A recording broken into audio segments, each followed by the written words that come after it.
Hi everyone, today I'm going to share with you 17 easy non-toxic swaps and habits to detoxify your home. So this is going to help you reduce your exposure to environmental toxins, chemicals, heavy metals, flame retardants, endocrine disruptors, and other toxins in the environment.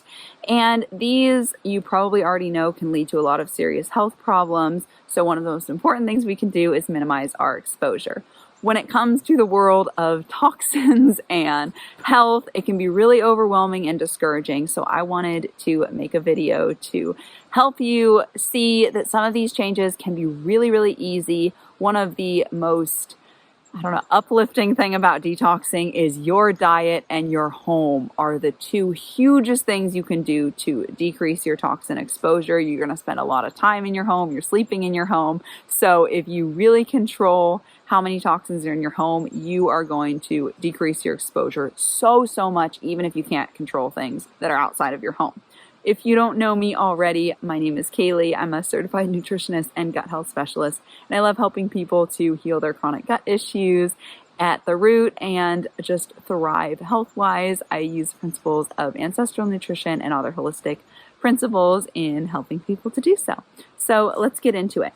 The very first thing you can do is use natural cleaning products. So this is when it comes to soap, laundry detergent, dishwasher detergent, etc., things like that. You can use things like Castile soap, you can use vinegar, you can use baking soda. Those are my go-to. I always have a ton of those on hand because I use them for so many things. I use that instead of laundry detergent. I use Castile soap and water for dishwater. I use those to clean my house, and they work really, really well, but they are not toxic. So the second thing you can do is to cut out fragrances. So fragrances is going to be things like air fresheners, perfumes, and unnatural candles. So not those really good beeswax candles, but like the cliche scented strong candles. Fragrance is going to be that strong smelling ingredient in those, and it's really bad for your hormones. So you definitely want to cut those things out. You also really want to read your labels and just make sure you understand everything that's in all of the products that you buy. The third thing is to use natural personal care products. So this is your shampoo, soaps, toothpaste, face wash, anything like that.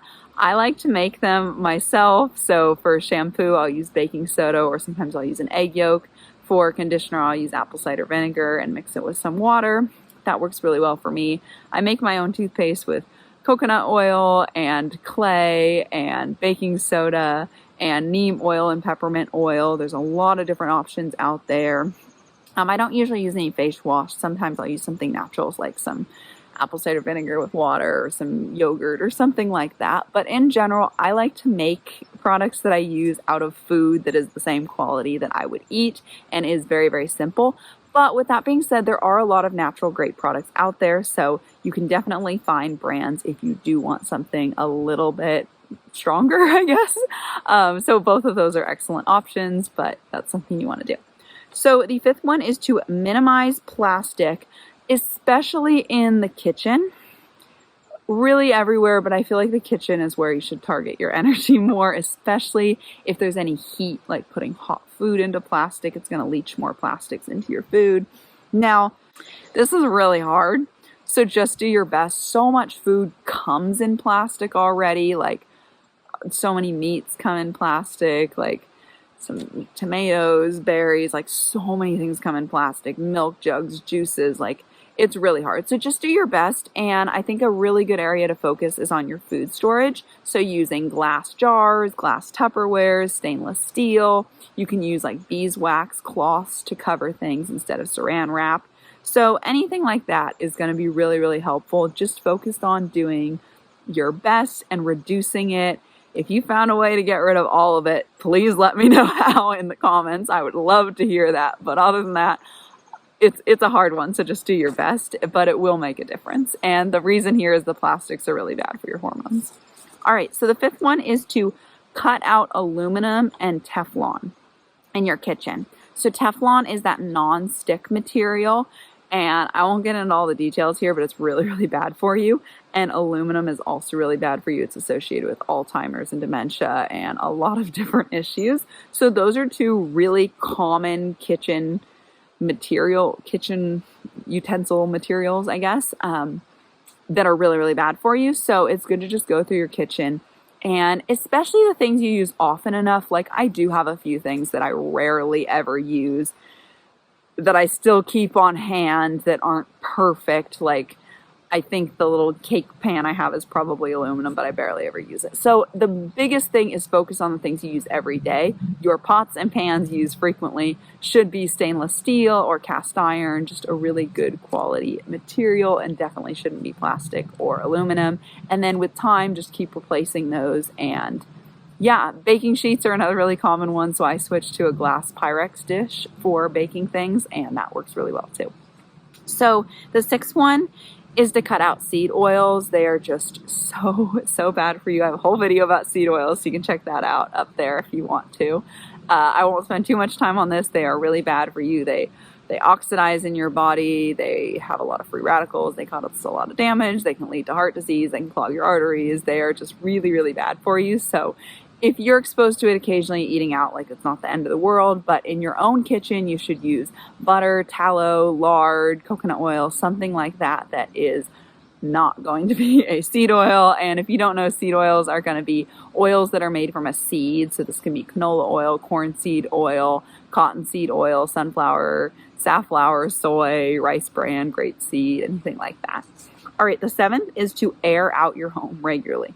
I love this tip because it's so simple and it's free, and it really does help a lot. If our homes are always like boxed up, then we can have different dusts, or molds can form, or just different toxins can kind of accumulate. If you bought like some furniture a while ago that wasn't the best and it's off-gassing, it can just kind of contribute to the toxins in your home. But if you just simply air out your house as often as possible, you know, obviously it gets kind of cold sometimes, but even cracking a window, just airing out your house will make a huge difference. Just as long as it's like a good clean day outside. If it's like, I don't know, if there's a big fire and it's super smoky, that's not the day to air out your house. But in general, just airing out your house will do a lot. So then the eighth thing is to clean frequently with your non-toxic cleaners.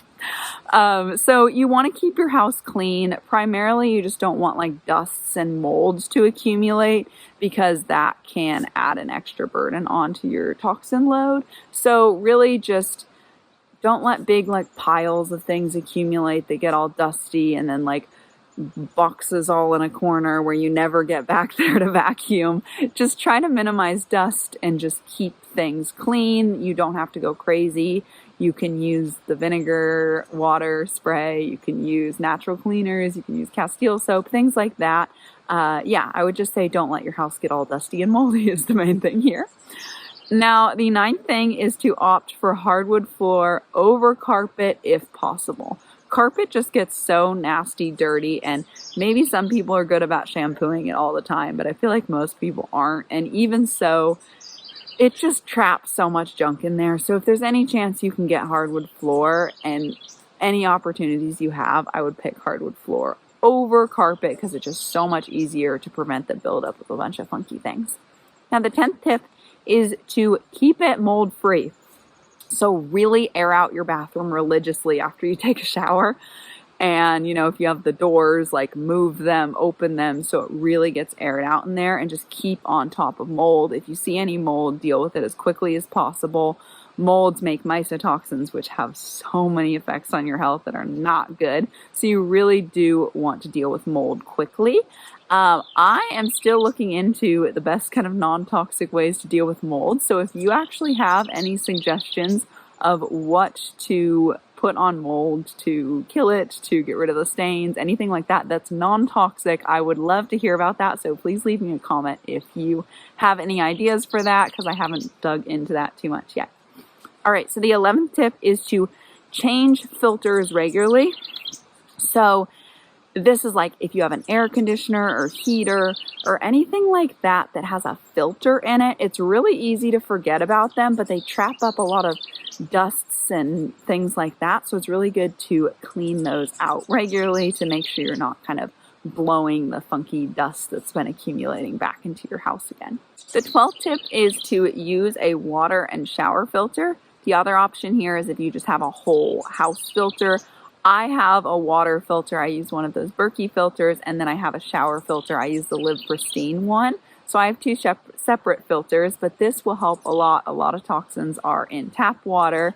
So this is going to be a great way to decrease your exposure. And then make sure you change those filters as often as you are supposed to, because it's not going to do you any favors if you just have an old filter that's not working anymore. That's one of the reasons I like the Berkey. You don't have to change them very often. It's like every 5 or 6 years. So I like that a lot. The Live Pristine one is every year, so that comes up a little bit more. But those Brita filters, it's like every 2 or 3 months, and I don't know if people really actually change them that often, so it doesn't end up working very well. So just make sure you get a filter you feel good about, and you change the filters at the frequency you're supposed to.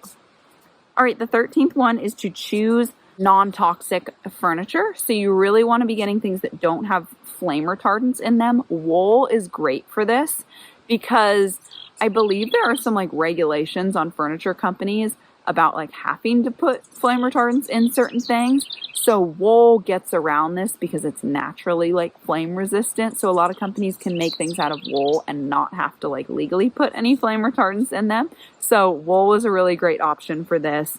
When I'm talking about furniture, think about your sofa, your mattress, pillows, anything like that.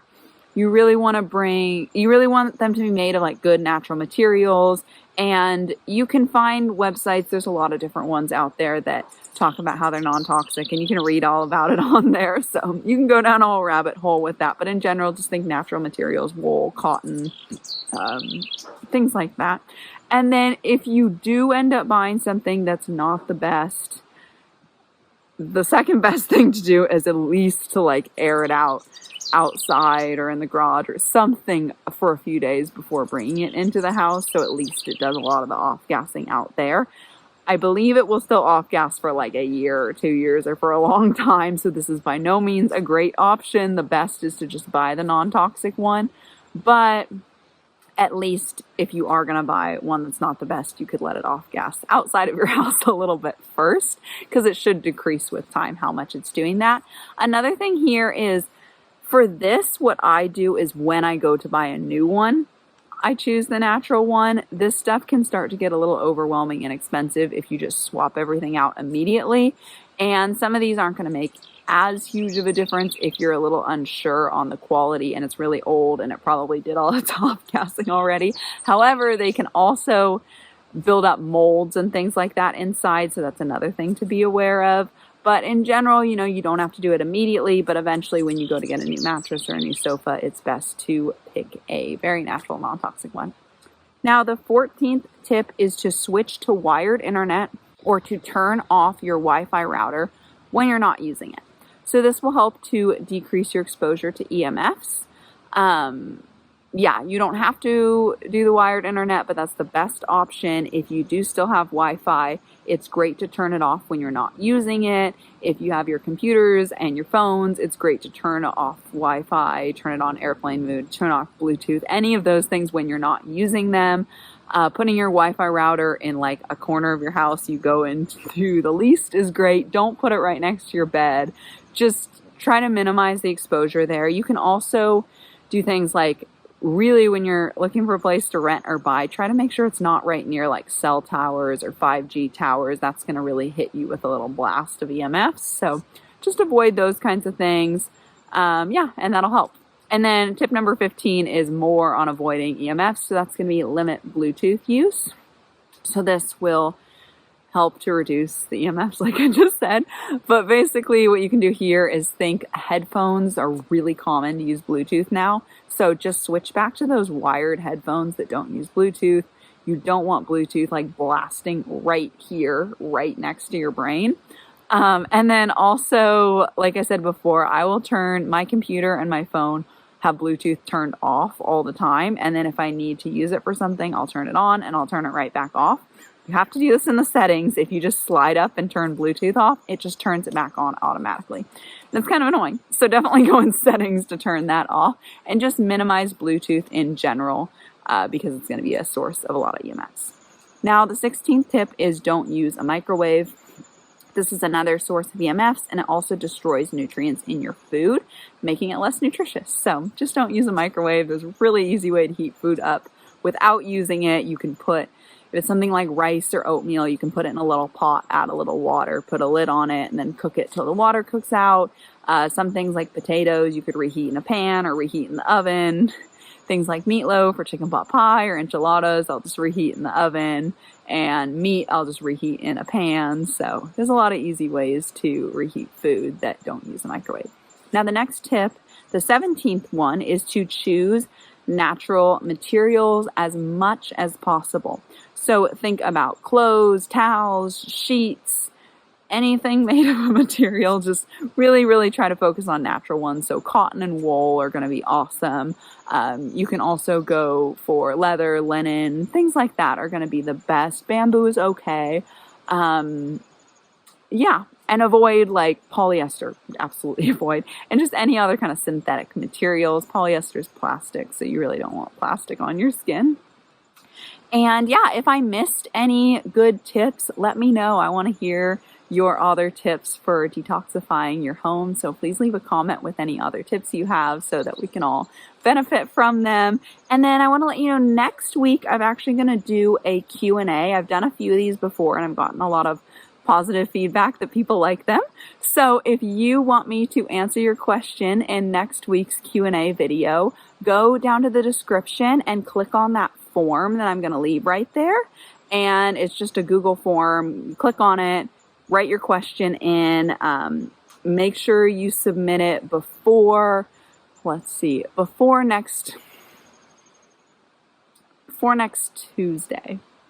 Yes, because I'll have the video out on Friday. So before next Tuesday, so it gives me time to look over the questions and film and edit the video before posting it. So before next Tuesday, put any questions you have. You can put multiple questions if you want, and then they will be in the Q&A video that I will post next Friday.